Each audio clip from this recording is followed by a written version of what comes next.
And now it's time to recap all this nonsense that's happening between Machine Gun Kelly, or MGK, if you're a douche, and Corey Taylor of Slipknot.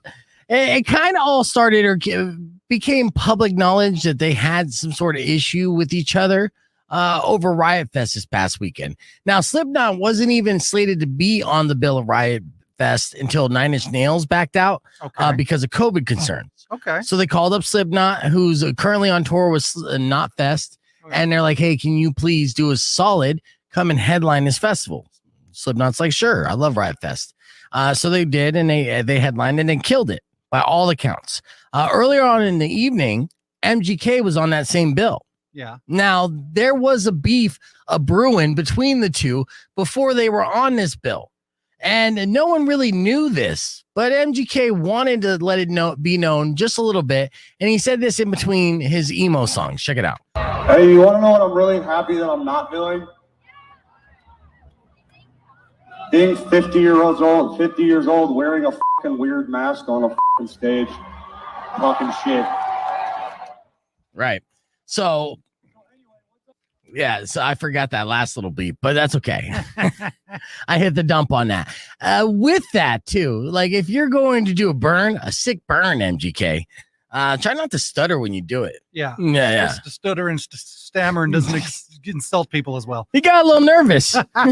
He did. That's what it was. Now, apparently, this is all started because of Corey Taylor's comments saying that, he doesn't like artists who switch genres because they fail in one genre and then they go to the next. And he said the guy in particular knows who I'm talking about, and he was referring to MGK. Mm-hmm. Now, what we did not know is that they were going to collaborate with each other. Oh. There was a collaboration that was in the works. In fact, actually, MGK went on the record and said basically that Corey did a verse for a song on Tickets to His Downfall album. Tickets to My Downfall was the name of the emo album he put out with Travis Barker. And I did a hot take not too long ago saying, if it's featuring Travis Barker, I'm not into it. You can be, when it comes to music, like whatever you like. But if I see featuring Travis Barker, I'm hitting that skip button immediately. So MGK said Corey did a verse on a song for Tickets to My Downfall album. It was effing terrible, so I didn't use it. This is what he wrote on Twitter. And he got mad about it and then talked some ass to a magazine about the same album he was almost on. And then he went on to say, y'all's stories are all off. Just admit he's bitter. Now, I'll tell you what. I have a love-hate relationship with MGK. Yeah. Normally I kind of hate on the dude. At the VMAs, we had Megan Fox looking all hot. He kind of, punked out Conor McGregor in a way. Yeah. I actually thought that was cool. The way he handled it was kind of cool. When interviewers were asking him about it, he's like, and then just would knock the microphone away because he doesn't have the time for that kind of stuff because he is kind of a megastar. He's an actor and then he's an emo pop star. But he used to be a rapper. I only know him from when he was a rapper getting an AA from John Cena. Yes. I think that happened. I do remember that. Yes. Well, now Machine Gun Kelly is getting dragged on social media by Slipknot fans following his comments about the metal band at Riot Fest over the weekend, as they keep pointing out how he got bodied by Eminem and had to switch genres. Is that what it was? That's what it was. Wow. He started basically a rap beef, and then Eminem came back. I remember that. Mm-hmm. Yep. Now, okay, so Corey Taylor responded, and this is what he tweeted, and in the most epic way. He said, I don't like people airing private S like a child. So this is all I'll say.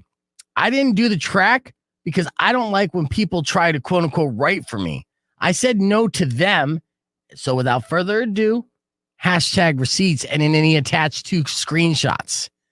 The screenshots were messages back and forth from MGK's producer, Travis Barker. Oh. You want to hear him? Yes. Yes. Okay. So Travis Barker wrote to Corey Taylor saying, yo, Corey, we love it. Talking about the verse he sent in. Peep these notes from Kells. It's super effing close. And then essentially MGK wrote, can you tell him that he effing killed it? And I'm stoked and honored that he's even on it. WTF. Number 2, I've been watching the news lately about the war and the state of everything, and it made me look at the song a different way. Like soldiers need a song to stay alive to, a song to fight to, keep them going. I added a bridge that makes the last chorus pretty powerful. I think you and him will dig it. 3, I sent Corey an idea for the second half of the verse, and he could obviously say F it, but it would be sick to see it if it inspired anything, or if he could hit like that. And then they sent him back that. And then finally he said, F yeah, tell him he rocks, with a couple praying hand emojis, right? So then Corey responded to Travis after thinking about it and listening to their notes, and said, hey man, sorry I missed your call last night, by the way, I'm on dad hours. So I listened to the ideas, and to be honest, I don't think I'm the right guy for the track. Nothing personal. I just don't think this is what MGK is looking for. Something else is the guy to do it, or someone else is the guy to do it. It's all good. I'm stoked for him. I hope you guys find the right fit for it. Hope you understand, and I wish you guys the best with it. If I could help in any way, let me know. All the best, Corey Taylor. So he feels all slighted, MGK, right? MGK, yeah. He basically said, I'm out. I saw your notes. They're trash. I'm out. Right? So that was his receipts. And the beef is still brewing. Like, this is kind of an update, but it will continue to grow as they're going back and forth. But MGK did go to his Instagram Live and was kind of backpedaling away in a way to Slipknot fans, to being like, I don't know what your guys' problem with me is, because I'll tell you the difference between Eminem fans and Slipknot fans, okay? Because he had a beef with Eminem. Yes. Eminem fans would go to social media and say, yo, Eminem is going to murder you on a track. He's gonna do it. Yeah. That's what Eminem fans do. You know what Slipknot fans do? Why? They go to social media and they say, yo, I'm going to murder you. No, good point. That's the difference. That's a good Eminem point. fans are saying that Eminem is going to murder him on the track, and then Slipknot fans are just saying, I'm going to kill you, MGK. How dare you talk about Corey Taylor that way? That's a good point. And now he's kind of backpedaling just for the sake of his own safety. Yeah. Well, I don't know why you'd attack people, when they're in like a cult. Mhm. So you got to look out. Those Slipknot fans really love it. Yeah, you don't mess with, Papa Corey for sure. So That's right. That's your celebrity beef of the week. We'll keep you updated as the story develops, but we got more Beef Vegan Presents, so stick around. It's Rock 102.1 KFMA.